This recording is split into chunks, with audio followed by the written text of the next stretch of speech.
নিযুত মানে আমি কি বুজি পাওঁ 10 লাখ আৰু মইনা মানেও আমি বুজি পাওঁ যে আমাৰ কণ শিশুসকল অৰ্থাৎ 10 লাখ মইনা খামৰি এই আঁচনিখন আমি ৰূপায়ণ কৰিম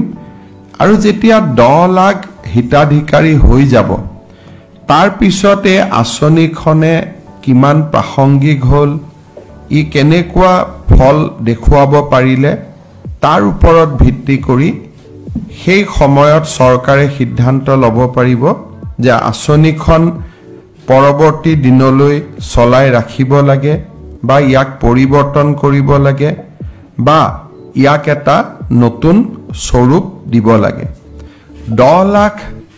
হিতাধিকাৰী পাবলৈ প্ৰায় 4 বছৰ ইয়াক সময় লাগিব অৰ্থাৎ 4 বছৰ যিদিনাখন হ'ব সেই দিনাখনহে ই 10 লাখ হিতাধিকাৰীক স্পৰ্শ কৰিব অৰ্থাৎ আমি অহা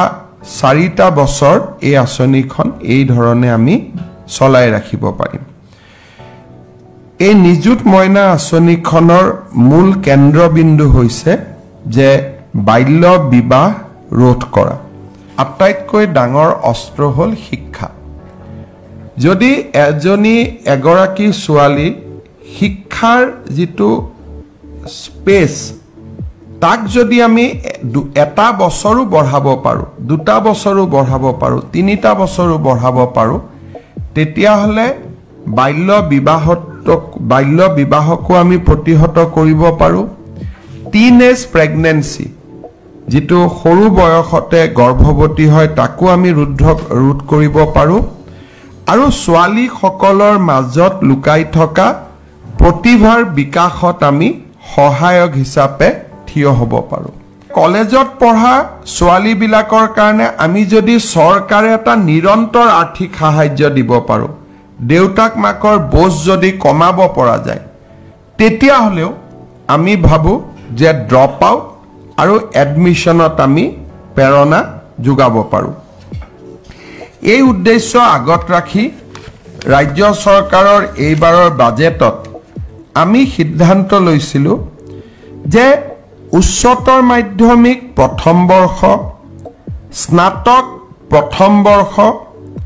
আৰু স্নাতকোত্তৰ প্ৰথম বৰ্ষ আৰু বিএড প্ৰথম বৰ্ষ এই ছোৱালীসকলক আমি এখন নতুন আঁচনি দিম যি দেউতাক মাকৰ আৰ্থিক বোজা হ্ৰাস কৰিব আৰু ছোৱালীজনীও পঢ়াৰ কাৰণে প্ৰেৰণা পাব